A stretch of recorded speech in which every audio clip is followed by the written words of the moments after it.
The Bible is full of stories from the past that can give us such a great understanding of Jehovah's power and his might, but it also gives us his desire for us as his people. In this era of enlightenment to his whole word and how it does apply to all of mankind, we are beginning to see that the word has been designed in such an intricate and incomprehensible way. There are layers and layers of meaning in these words that are just beginning to be discovered. We're beginning to see chiastic structures, misunderstood Hebrew idioms, meanings of numbers, meanings of paleo letter figures, meanings of double emphatics, even meanings of repeated placements of word phrases like the Bible code.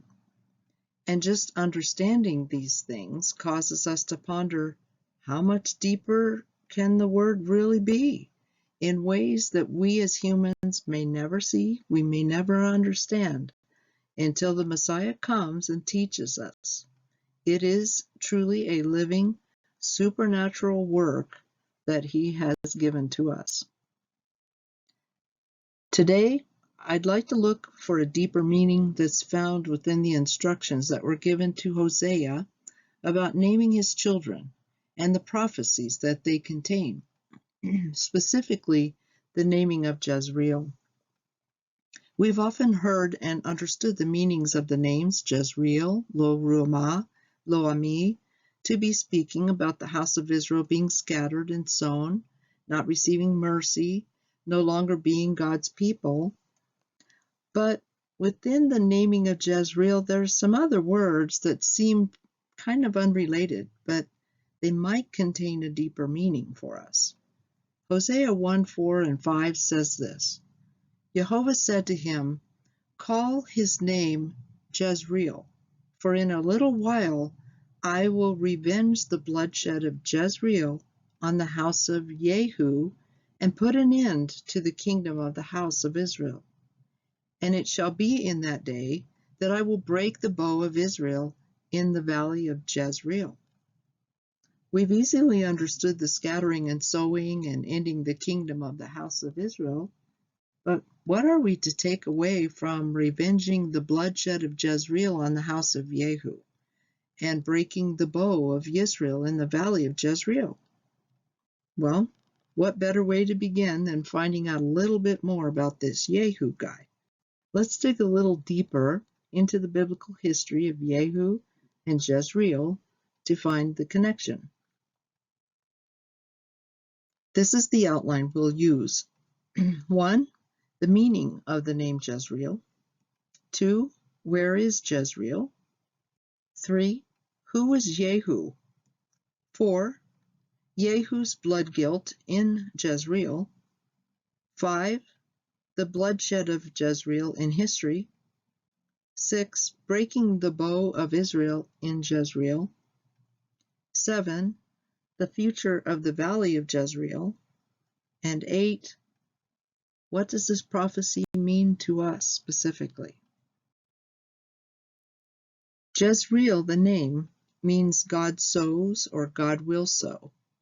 To sow seed or scatter seed also leads to the falling of that seed to the earth, which causes growth of a plant and ultimately the growth of new seed.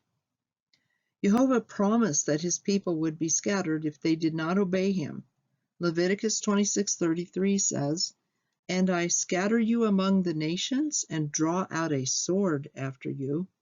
Deuteronomy 4:27 says, "Jehovah will scatter you among the peoples. You will be left few in number among the nations where Jehovah drives you."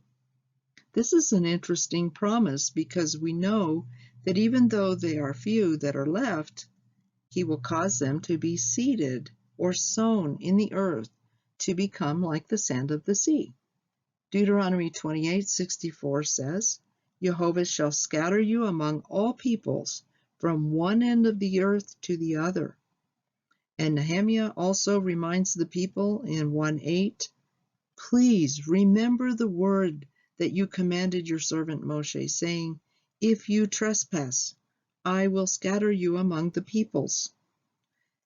There are many references made to this scattering if the people did not obey the commandments of Jehovah as given to them by Moshe.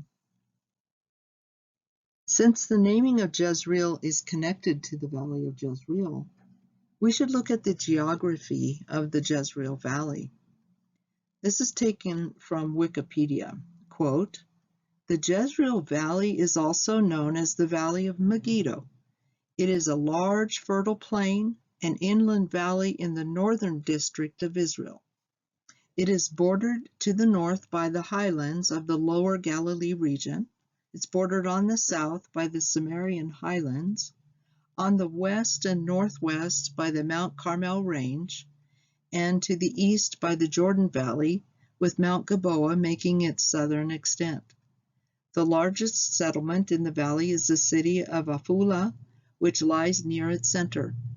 The Jezreel Valley takes its name from the ancient city of Jezreel, which was located on a low hill overlooking the southern edge of the valley.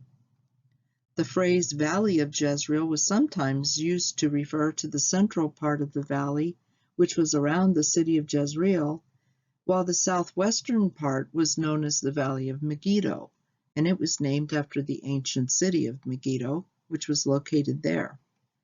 Biblical cities in the Jezreel Valley include Jezreel, Megiddo, Beit Shean, Shimron, and Afula. Lawrence Oliphant, who visited the valley area in 1887, wrote that the valley was a huge green lake of waving wheat, with its village-crowned mounds rising from it like islands, and it presents one of the most striking pictures of luxuriant fertility which is possible to conceive." End of quote. Lawrence Oliphant was a British Zionist who helped begin Jewish agricultural settlements in the Jezreel Valley. And today the valley is a green, fertile plain covered with fields of wheat, watermelon, melon, oranges, white beans, chickpeas, green beans, cotton, sunflowers, corn, as well as grazing tracts for multitudes of sheep and cattle.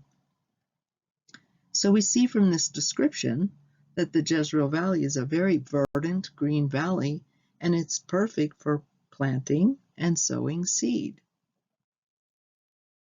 But who is this Yehu fellow? The first time we hear about Yehu, son of Nimshi, is in 1 Kings 19. It's when Elijah is in the cave after running away from Jezebel.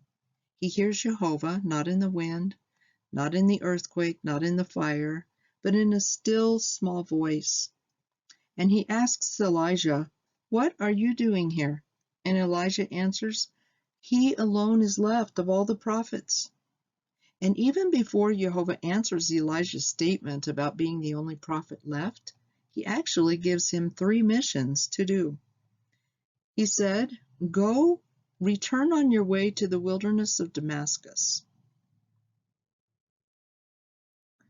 Number 1, go in and anoint Hazael as king over Aram, which is really interesting that an Israelite prophet is going to be called to anoint an Aramean king. But Jehovah had a purpose in mind, as we will see. 2, anoint Yehu, son of Nimshi, as king over Israel. And 3, anoint Elisha, son of Shaphat of Abel Meholah, as prophet in your place. And Jehovah goes on to tell Elijah that it shall be that whoever escapes the sword of Hazael, Yehu is going to kill.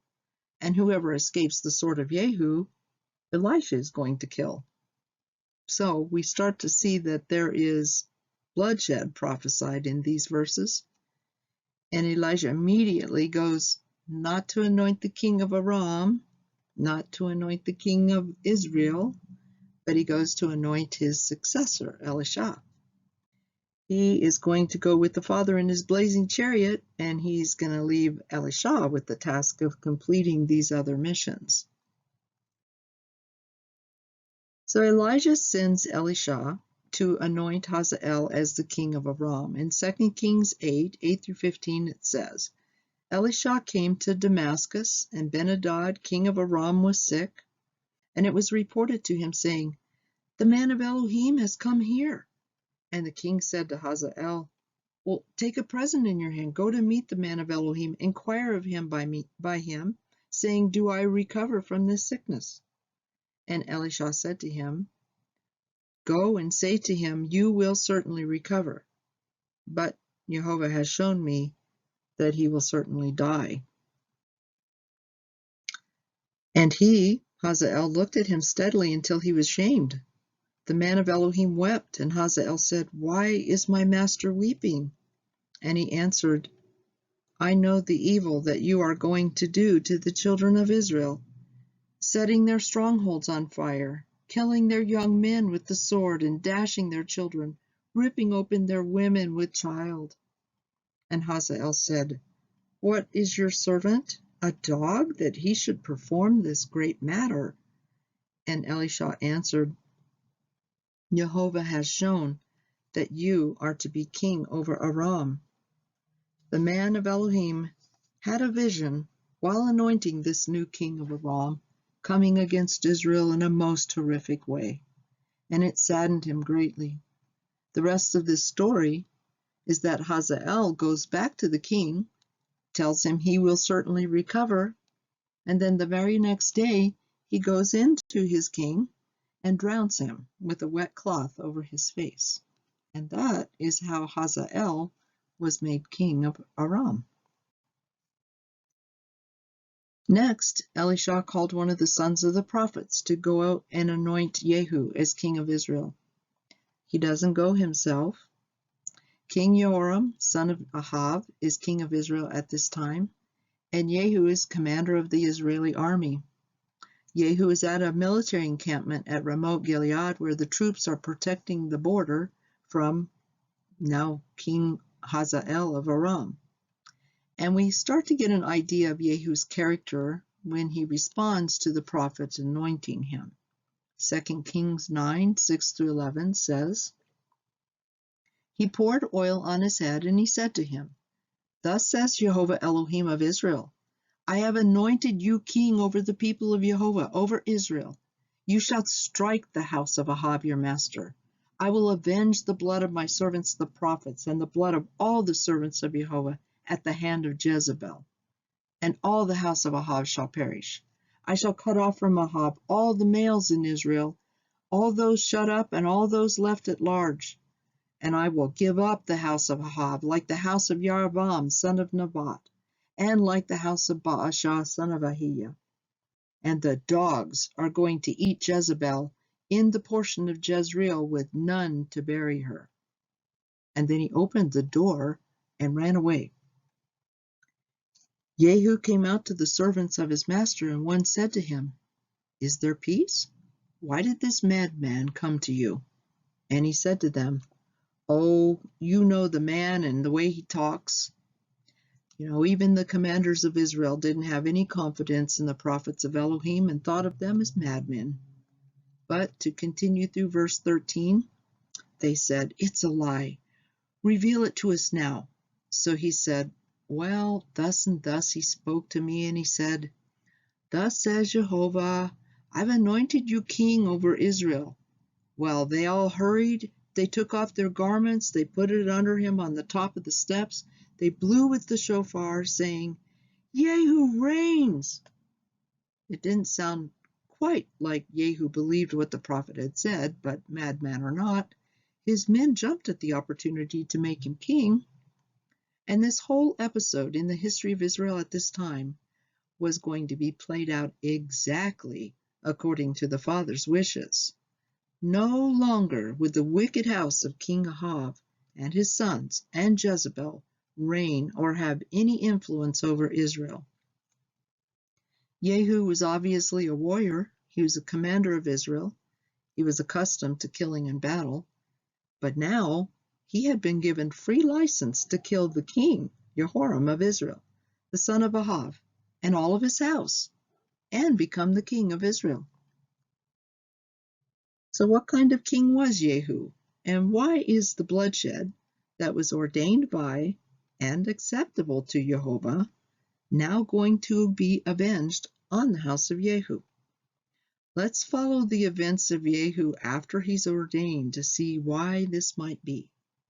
2 Kings 9:1-29 tells us, Yehu drives madly toward Jezreel to kill King Jehoram. Jehoram, king of Israel, was in Jezreel. He was recovering from wounds of war that he had gotten from the Arameans, and King Ahijah was in Jezreel to visit Jehoram. Ahijah was the king of Judah. A watchman reported, "There's a crazy driver approaching, and it looks like the driving of Yehu, son of Nimshi." So the kings of Judah and Israel hitched up their chariots to go meet him. And where did they happen to meet? On the very field of Naboth, the land that Jezebel conspired to acquire for her husband by deceitfully murdering Naboth. When asked if there was peace, Yehu said, "What peace, when the whorings of your mother Jezebel and her witchcraft are so many?" And as Yehu charged toward them, both kings turned in retreat. But Yehu drew his bow, and the arrow came straight through King Jehoram's heart. Yehu told Bidkar, his officer, to throw his body in the field of Naboth the Jezreelite, to avenge his blood on Jehoram's parents, Ahab and Jezebel, who had Naboth murdered, to take his vineyards. When King Ahijah of Judah tried to retreat toward Beit Hagan, Yehu and his men pursued him, and they mortally wounded him as well. He died in Megiddo, and he was buried in Jerusalem. After returning to the city of Jezreel from killing the kings of Israel and Judah, Yehu sees Jezebel in her upper window with some eunuchs around her, and Yehu calls to the eunuchs to throw her down. And when she falls from the window, Yehu trampled her with his horses, and then casually went in and ate and drank. And it wasn't until later in the day that he decided, maybe we should bury the woman, because after all, she is a king's daughter. But when they went to bury her, all that was left were her feet, her skull, and the palms of her hands.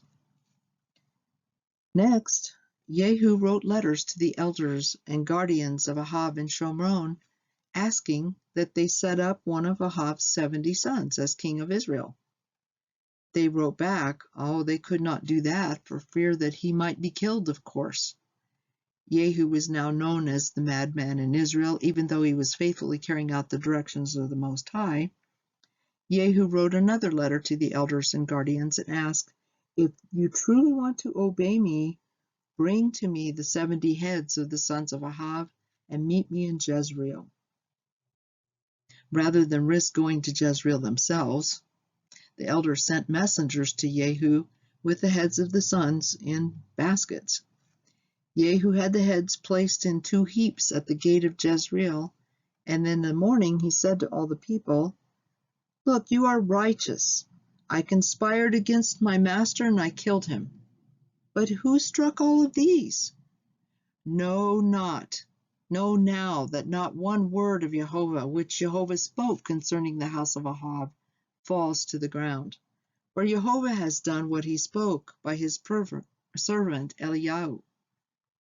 It appears from these verses that he wanted the people to believe that this event had only occurred because of the word that Jehovah had spoken to Elijah, maybe to cast doubt about who their real killer was. Nevertheless, Yehu has followed the instructions given to him by the prophet, except the matter of chasing down the king of Judah and killing him. But if we look carefully back at 2 Kings 8:18, we find that the king of Judah, Ahijah, is married to the daughter of Ahab, and that Judah followed after the ways of Ahab. He followed after the ways of the king of Israel. So, Yehu has indeed struck all those left of the house of Ahab in Israel, Jezreel, all his great men, his friends, his priests, until he was left without a survivor. And again, it's the fulfillment of the instructions that were given to him. But Yehu's bloodshed has not finished just yet. He rose up from Jezreel, he went to Shomron, and on the way he met the brothers of King Ahijah of Judah. When asked who they were, they said, we are the brothers of King Ahasuerus. We've come to greet the sons of the king and the sons of the queen mother. So he took those 42 men and killed them all at the well of Beit-Eked. After that wild killing spree, Yehu finally finds a like-minded person. While leaving Beit-Eked, he happens to meet Jehonadab, son of Rechab, and asked, "Is your heart like mine?" Well, the man wisely answered yes, and he was given a chariot ride to Shomron to show the man his ardor for Jehovah by striking even more people that were left that were faithful to Ahab. At this point, the scripture says he came to Shomron. He struck all those left of Ahab in Shomron till he had destroyed them, according to the word of Jehovah which he spoke to Eliyahu. But he's still not finished. He is going to eradicate Ahab and his people. So while in Shomron, he deceives the people of that place and pretends to be a servant of Baal better than Ahab. He proclaims a great assembly for Baal. He goes into the house of Baal to make a great slaughter to it. But unknown to the people that were gathered there, he had placed 80 men outside of the house to wait for Yehu's instruction to come and slaughter all the priests and worshippers of Baal.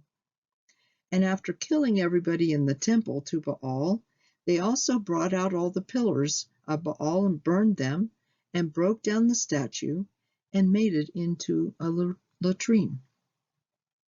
As the word so eloquently puts it, thus Yehu destroyed Baal out of Israel. In 2 Kings 10:28, it says this, Jehovah said to Yehu, "Because you have done well by doing what is right in my eyes, and you have done to the house of Ahab all that was in my heart, your sons are going to sit on the throne of Israel to the 4th generation." So even though there is great blood guilt on Yehu's hands, he's guiltless at this point because he has done what Jehovah has asked. The very next verse, however, tells us why Yehu's bloodshed will now be avenged. An all too often statement is found in this verse. However, Yehu did not turn away from the sins of Jeroboam, son of Nevat, who had made Israel sin, from the golden calves that were at Beit-El and Dan. And even after he's told that his sons will have the throne of Israel to the 4th generation, the next verse again shows the true heart of Yehu. But Yehu did not guard to walk in the Torah of Jehovah Elohim of Israel with all of his heart, for he did not turn away from the sins of Jeroboam, who had made Israel sin. And as so often happens, after Jehovah has given a lot of time for people to repent, he will eventually cause to happen what he says he will do. And in this case, it's scattering. Yehu's actions not only affect him, but they affect the whole nation of Israel. We can be so blessed by Yah by doing his will, but if we neglect to walk according to his covenant, there are dire consequences. And because Yehu's heart did not remain steadfast to Jehovah and his ways, Jehovah is now going to avenge the bloodshed that he caused by scattering the nation of Israel. 2 Kings 10:32 and 33 shows the beginning of this end of the house of Israel. It says, "In those days Jehovah began to cut off some in Israel. Hazael struck them throughout all the border of Israel, from the Yarden to the sun rising, all the land of Gilad, the Gadites, the Reubenites, the Menashites, from Aroer, which is by the Wadi Arnon, including Gilad and Bashan." Remember, Elijah was told to anoint Hazael as king of Aram, and his prophet that he sent for him, Elisha, even though he saw in visions that Jehovah would use him to do great violence to the people of Israel, Hazael was the man anointed for this purpose, to begin to put an end to the kingdom of the house of Israel. And the next verse shows that the 3 tribes east of the Jordan are now ransacked. They're totally displaced by Hazael, and the slow downfall of the whole house of Israel, the northern kingdom, has begun. In the opinion of other authors and commentators, Jehovah will now avenge the blood shed by Yehu because, after performing a ban on the people of Ahav because of their idolatry, Yehu now returns to practice the very same idolatry that had become acceptable in Israel, worshiping Jehovah with a mixed idolatry of Jeroboam. This could have been an opportunity for Yehu to overturn the false worship that Jeroboam had started so long ago and worship in the pure way that Jehovah commanded. But as we know, that did not happen. So let's take a look at the history and the bloodshed in the Jezreel Valley before and after Yehu. Jezreel, the city, was originally given to the tribe of Judah in Joshua 15:56. But the Jezreel Valley is mentioned in Joshua 17:16 as being given to the territory of Ephraim and Manasseh.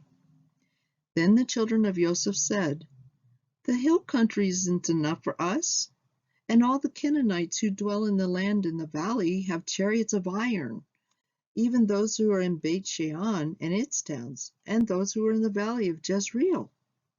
Joshua tells them that Ephraim and Manasseh are a strong people. Go and take the hill country and all the farthest limits.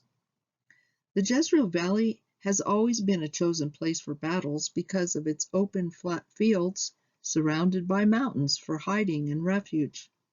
Transportation was really easy because it contained the main thoroughfare between Egypt and Turkey.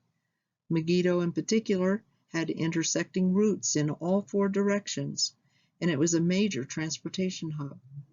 So many nations tried to capture this territory for military purposes.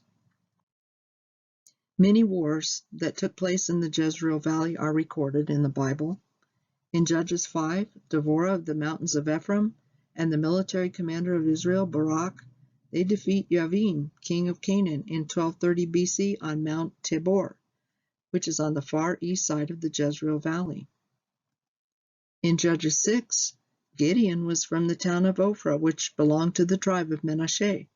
Ophrah was located in the center of the Jezreel Valley, with a hill just to the north of the town. At the time of Gideon, the Midianites, the Amalekites, and the people of the east had this great encampment in the valley of Jezreel, and they were causing hunger to the people of the valley by taking all of their produce and livestock for themselves. The Israelites had found refuge in caves and strongholds in the nearby mountains. And we know the rest of the story, how Jehovah enabled Gideon and 300 select men to rout the enemy and drive them away. Another biblical war we read about is in 1 Samuel 29 and 30.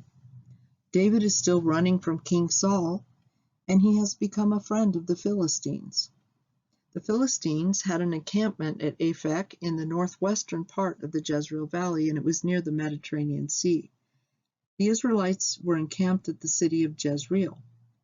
David is not allowed to go out with the Philistines to war against his own people for fear that he might end up fighting for the Israelites.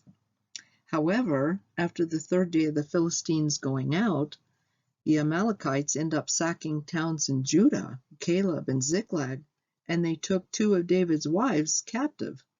So David consulted with Jehovah, and he's told, "You can go, you can overcome the Amalekites." So David went to the cities of the plain and to Judah, and he recovered everything that was taken from Judah and the Philistines, and he shared the booty with 13 of the cities in Judah as a present.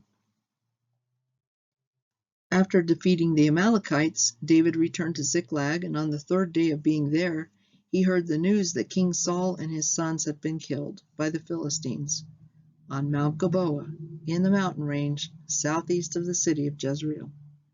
David went to Hebron, and Judah anointed him as king of Judah. However, Saul's commander Abner crowned Saul's remaining son Ishbosheth as king of Israel. The king of Israel declared the cities of Gilad, the Asherites, Jezreel, Ephraim, Benjamin, and all Israel as the property of Israel, not Judah. So war between the north and the south, Israel and Judah, continued for 7 years while David was king of Judah, until they finally make a covenant with each other, and David was crowned as king of Israel as well. But later, Israel and Judah once again began to fight each other when Avshalom took over the kingdom of Judah from his father. And it took the death of Avshalom to bring a sort of unity between Judah and Israel again.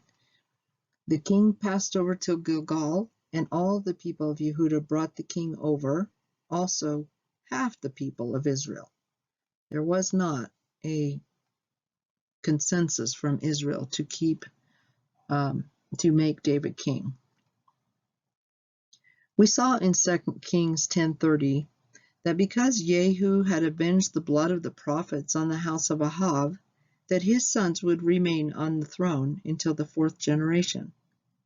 Yah kept his promise, as it stated in 2 Kings 15:12.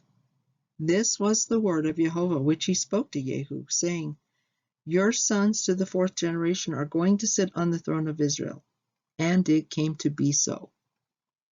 Even later, however, Judah and Israel began to fight against each other again until, at last, the kingdom of Israel, as Jehovah promised for disobedience to his commandments, was cast out of the land by Assyria.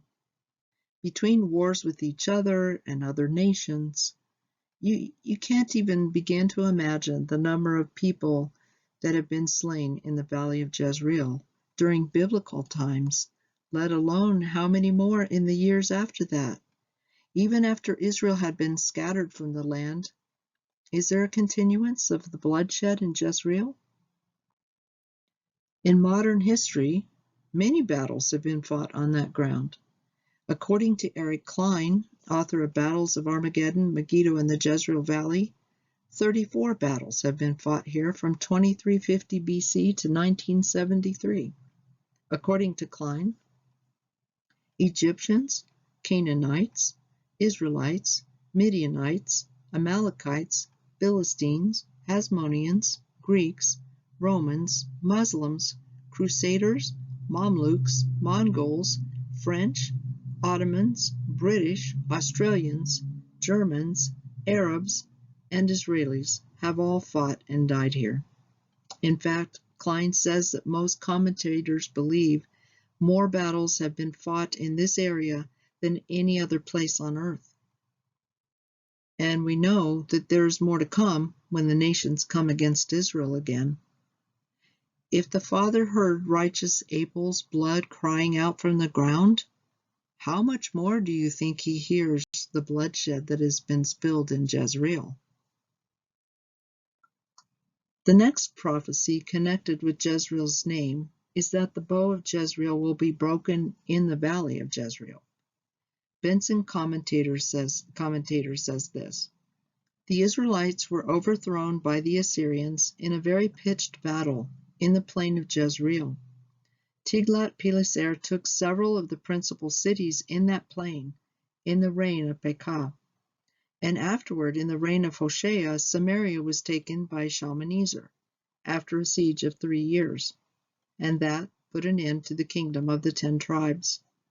The taking of these cities successfully, and at last of the capital itself, was a breaking of the bow of Israel, a demolition of the whole military strength of the kingdom in the valley of Jezreel, where all those cities were situated.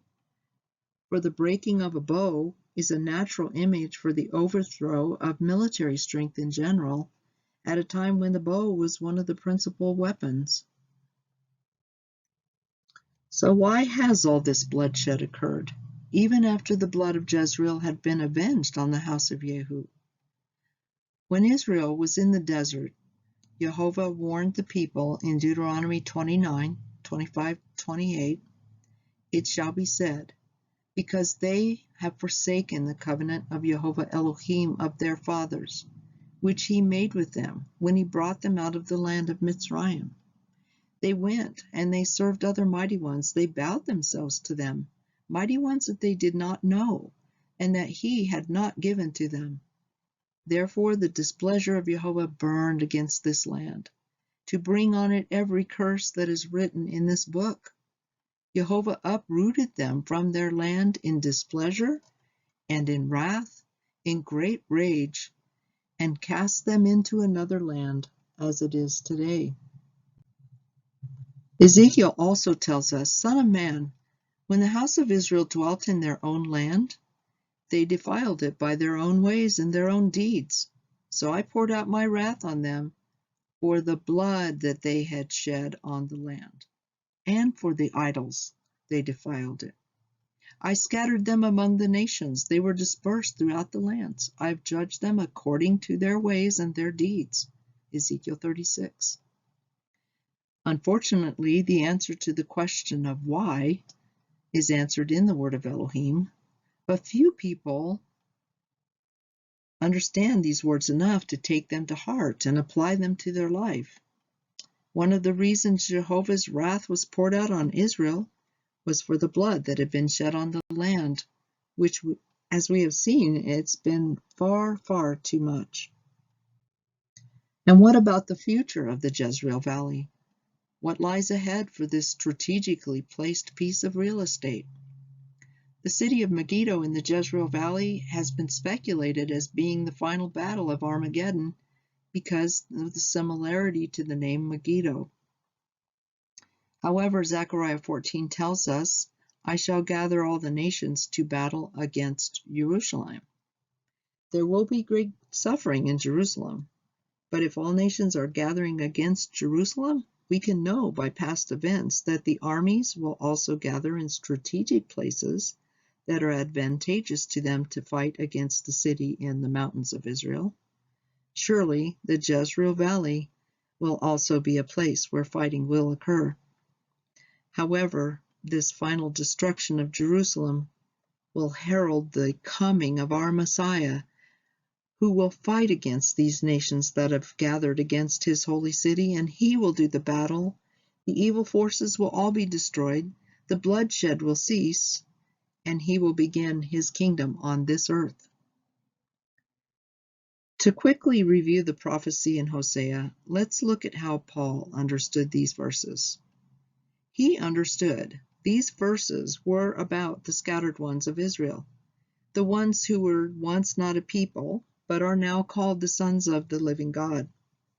There is so much in Scripture about what is to become of the house of Israel in the future, and it's all just really pretty amazing. They did not just disappear and vanish into thin air. They are the descendants of Abraham, and they are still part of Jehovah's promise, even though they've been scattered and assimilated into all the nations where they've gone.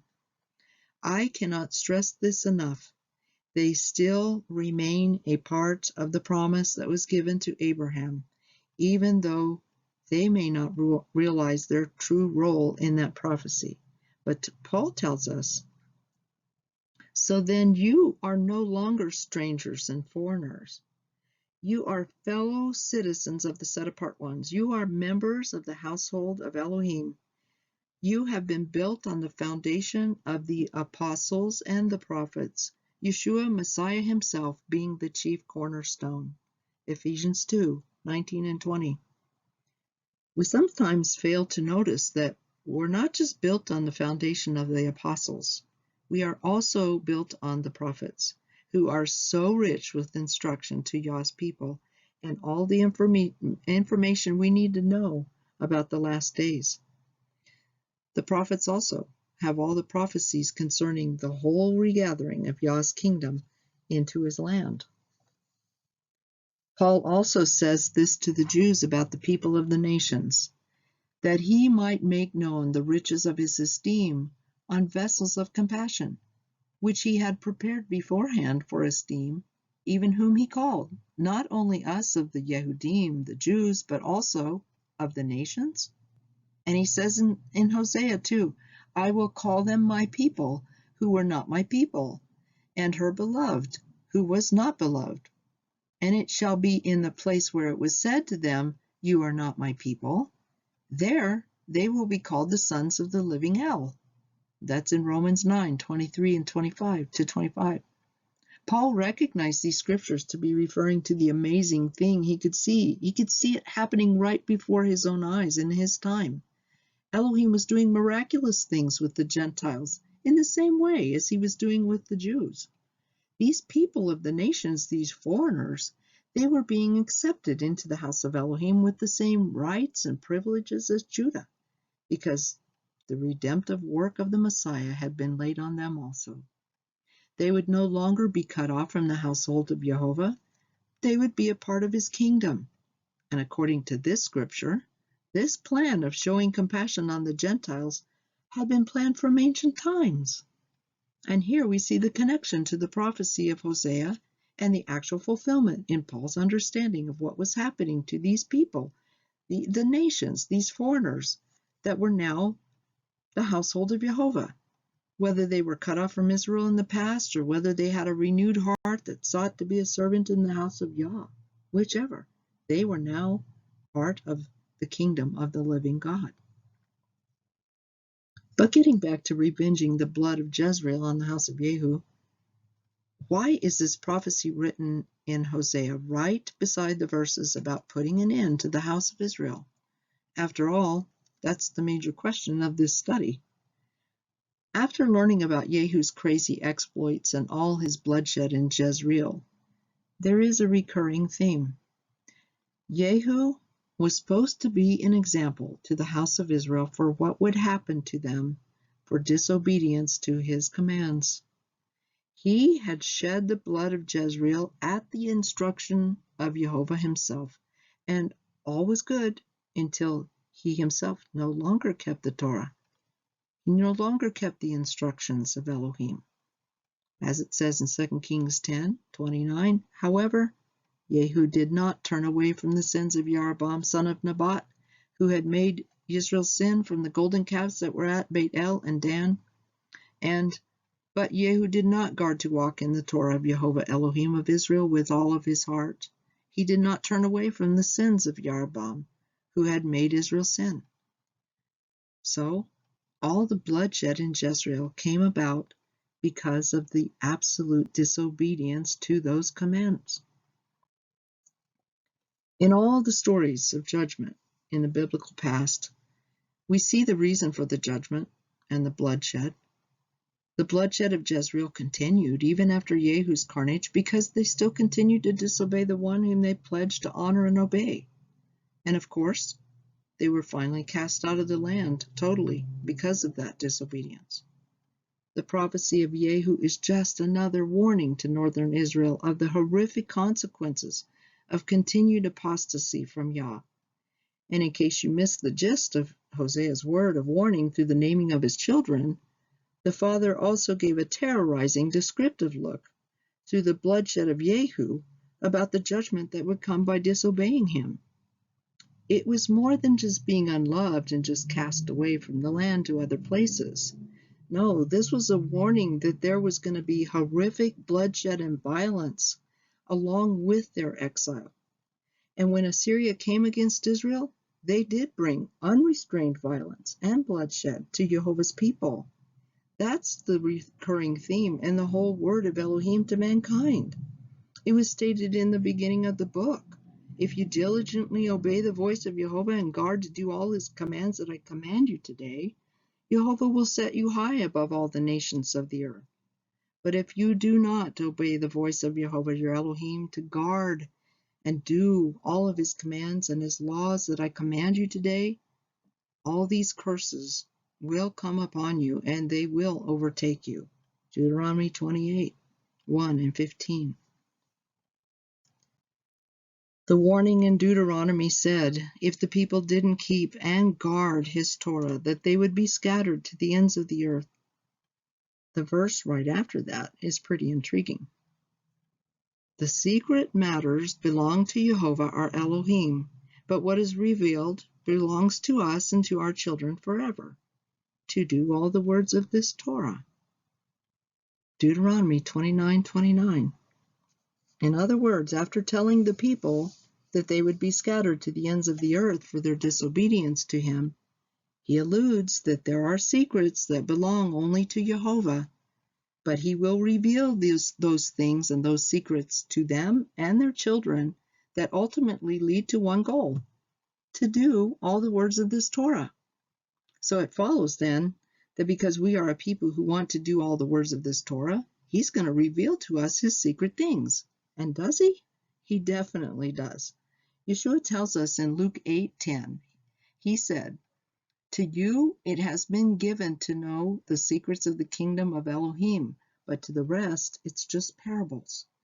Seeing they do not see, hearing they don't understand." And he says it again in Luke 8:17, "Whatever is hidden will be revealed, and whatever is secret will be known and come to light." In our own day, we have seen things that have been hidden for 2,000 years. We are being revealed what the words of the Torah are. Those secrets include the kingdom of Elohim, which we are coming to know and understand is the kingdom of Israel and Judah being brought together as one in his hand, with him as our one true shepherd. That's the great expectation that we have for the future of the two houses of Israel. And there has to be a house of Israel somewhere for it to be joined in the future to the house of Judah in the Messiah's hand. Yes?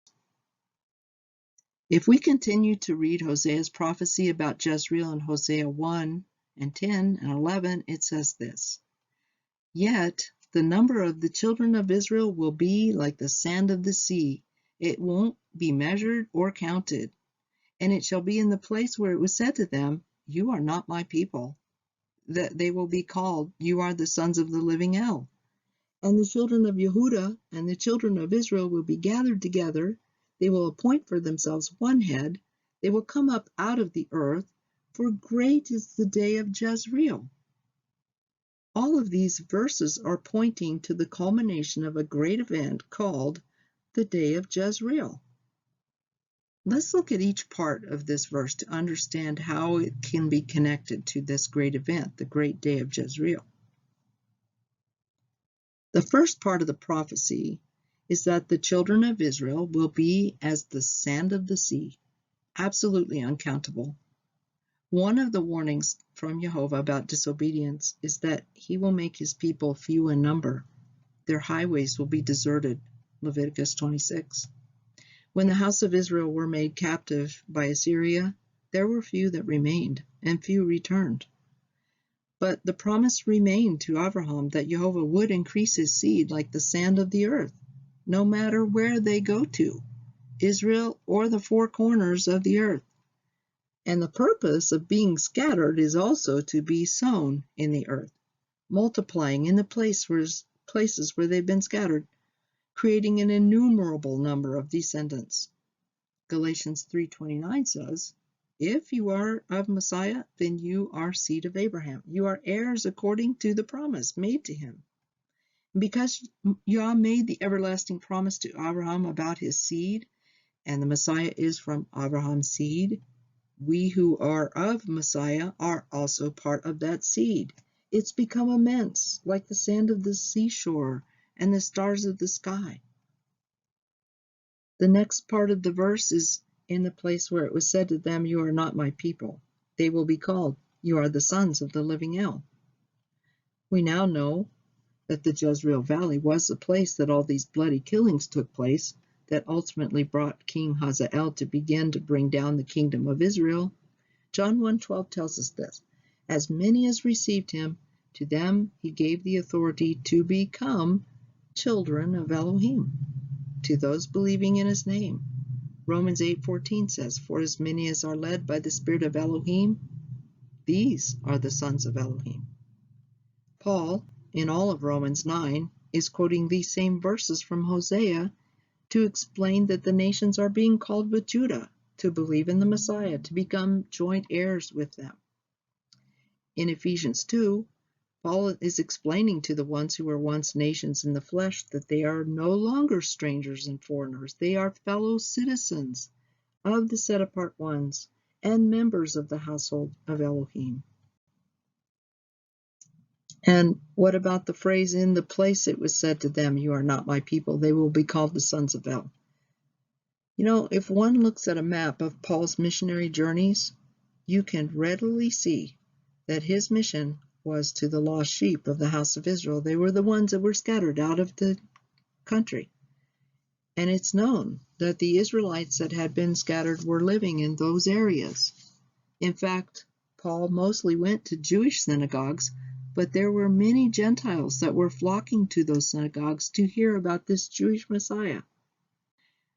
It's possible many of these Gentiles may have been from the ancient tribes of northern or even southern Israel, and they'd already adopted other forms of religion. They moved on to other areas over time. But the whole message of the gospel of the Messiah was to bring back to covenant the ones who had been scattered, to give hope. There actually was a way to be grafted back into the family of Yah.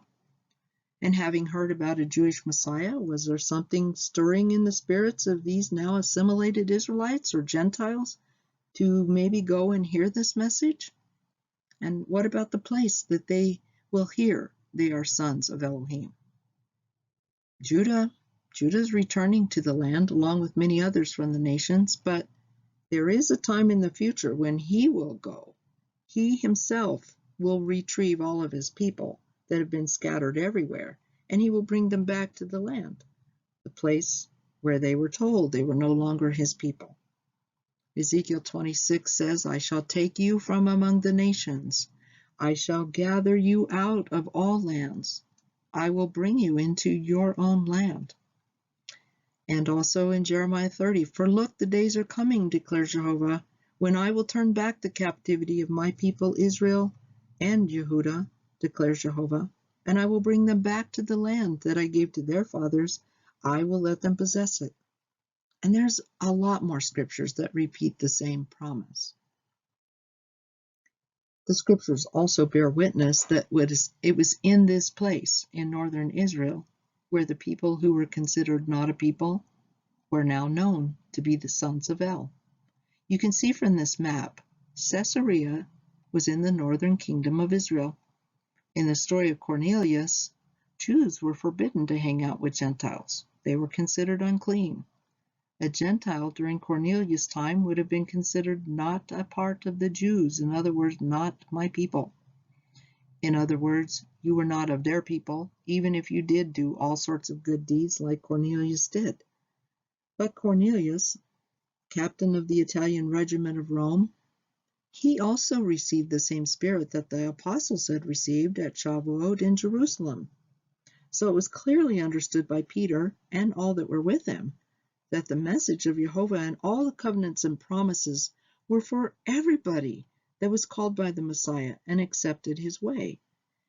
And it was in this very place that Peter came to tell the Jews and Gentiles there that the message of Messiah was to bring all people to be joint heirs with him. In Acts 10:34-35 it says this, and opening his mouth, Kepha, Peter says, truly, I see Elohim shows no partiality, but in every nation, whoever he is, he who fears him and works righteousness is accepted by him. Again, as Paul stated in Ephesians 2, therefore remember that you were once nations in the flesh. At that time you were without the Messiah, you were excluded from the citizenship of Israel, you were strangers from the covenants of promise, you didn't have any expectation, you were without Elohim in the world. But now in Messiah Yeshua, you who were far off have been brought near by the blood of Messiah. You are no longer without the Messiah. You are now of the citizenship of Israel. You are no longer strangers from the covenants of promise. You have an expectation, and you do have Elohim. Isn't that amazing? If you were one of those Gentiles hearing that message, how overjoyed would you be to hear such a thing?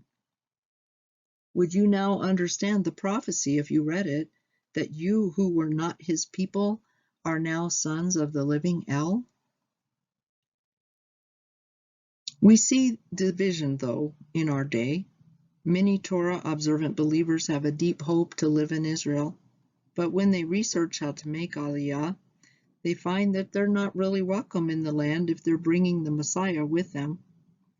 So in spite of Paul's efforts to restore fellowship between brothers, even though there is a greater understanding between Judah and Israel, believers in Messiah anyway, the division of national acceptance still remains to this day. But, hallelujah, it's not to remain that way according to the word of Elohim. The next part of the verses from Hosea is the children of Yehuda and the children of Israel will be gathered together. They will appoint for themselves one head. So let's look at what the other prophets who also received this word have to say. Isaiah 11:12. He will raise a banner for the nations and gather the outcasts of Israel and assemble the dispersed of Yehuda from the four corners of the earth. Jeremiah, verse 3. For look, the days are coming, declares Jehovah, when I will turn back the captivity of my people Israel and Yehuda, declares Jehovah. I will bring them back to the land that I gave to their father and let them possess it. Jeremiah 50, verse 4 and 5. In those days and at that time, declares Jehovah, the children of Israel will come, they and the children of Yehuda together, weeping as they come. And they will seek Jehovah their Elohim. They will ask the way to Zion, and their faces will be toward it, saying, Come, let's go join ourselves to Jehovah in an everlasting covenant, never to be forgotten anymore. Micah 2:12. I will certainly gather all of you, O Yaakov. I will bring together the remnant of Israel. I will put them together like the sheep of a fold, like a flock in the midst of their pasture. And they being very noisy because of men. Ezekiel 34:22, 23. Therefore, I will save my flock and let them no longer be a prey. I will judge between sheep and sheep. Interesting, it doesn't say sheep and goats there, it's sheep and sheep. And I will raise up over them one shepherd, my servant David, and he will feed them. He will feed them and be their shepherd, and I, Jehovah, will be their Elohim. Zechariah 10:6 and 7. I will make the house of Yehuda mighty, and I will also save the house of Joseph. I will bring them back, because I have compassion on them. They will be as though I had not pushed them aside. For I am Jehovah their Elohim, and I will answer them. And finally, for they shall come up out of the earth, for great is the day of Jezreel. I think Ezekiel sums up this statement well in 37:21-25. Speak to them. Thus says the Master Jehovah, I am taking the children of Israel from among all the nations, wherever they have gone, and I will gather them from all around, and I will bring them into their land. I will make them one nation in the land, on the mountains of Israel. One king will be king over them all, and let them no longer be two nations. No longer will they be divided into two kingdoms. They will no longer defile themselves with their idols, nor with disgusting matters, nor with any of their transgressions.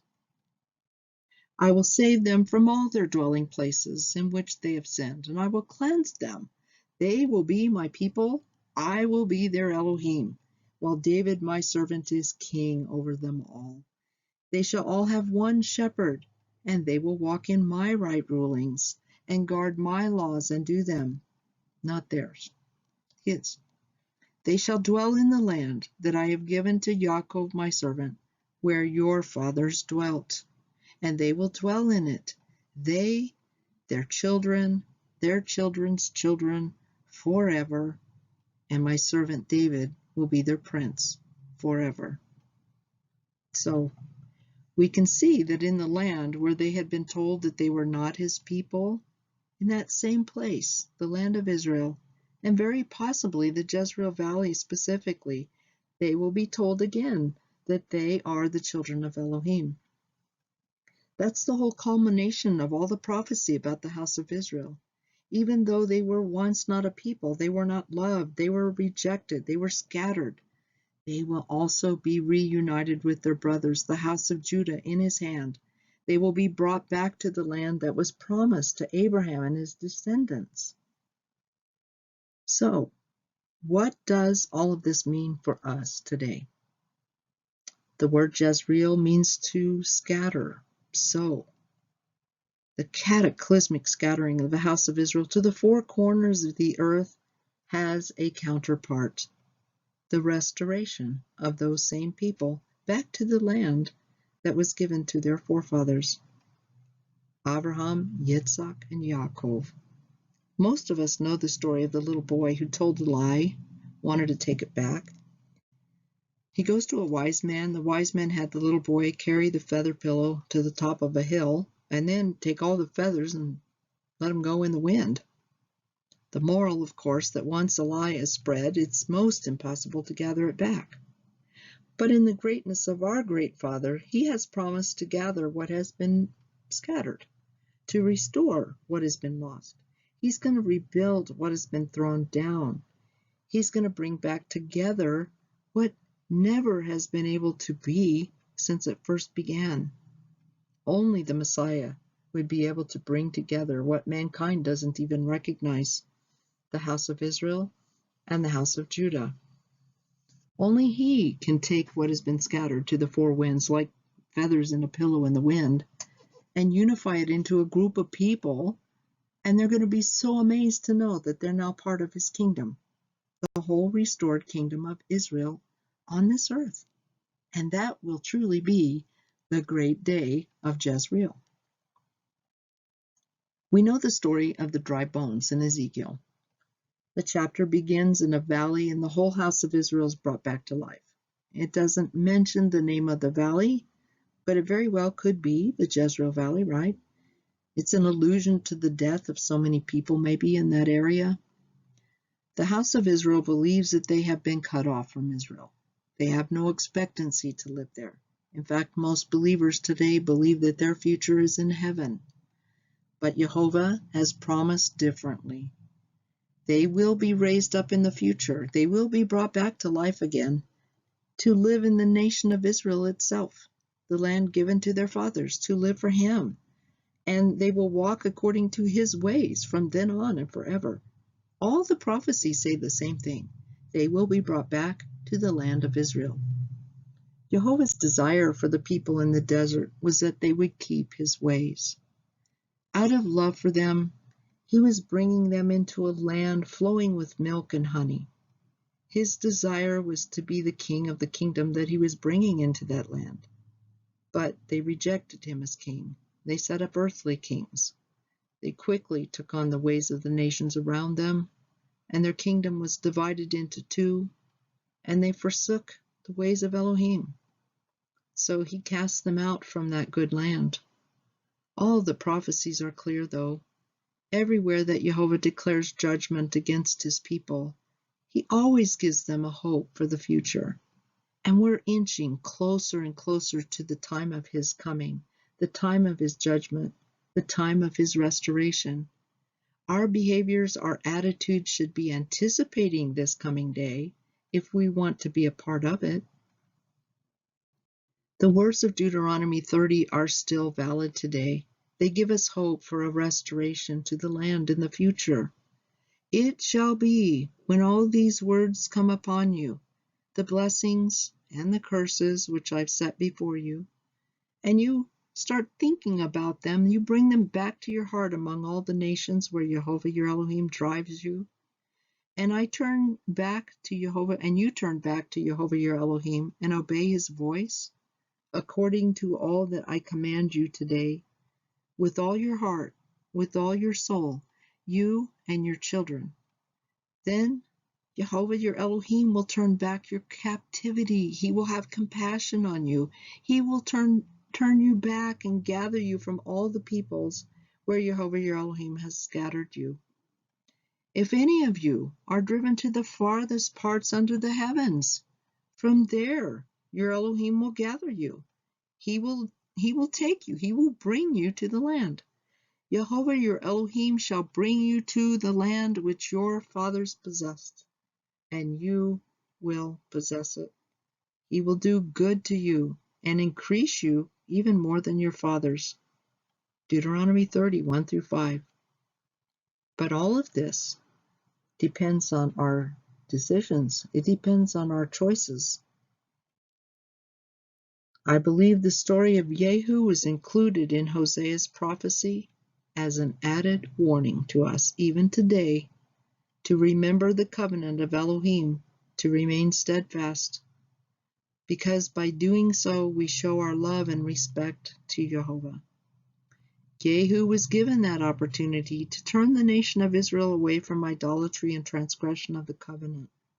And because he didn't, Jehovah avenged all the blood Yehu shed by bringing more bloodshed on the house of Israel and eventually banishing them from the good land.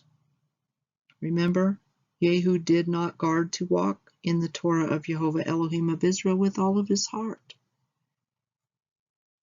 This verse, it's the turning point that we need to listen to. We need to listen very carefully. Let's learn from the mistakes of those that have gone on before us and strive to follow our Father with all of our heart. A circumcised heart is what the Father is looking for. A heart that doesn't waver away from his ways. It doesn't go to the right. It doesn't go to the left. Will he find that kind of a heart in us when he comes? Will he find a circumcised, obedient heart in you when he comes? And now, Israel, what is Jehovah your Elohim asking of you? Nothing more than to fear Jehovah your Elohim. Walk in all his ways, love him, serve him with all of your heart and with all of your soul. May you be blessed by this teaching. Shalom.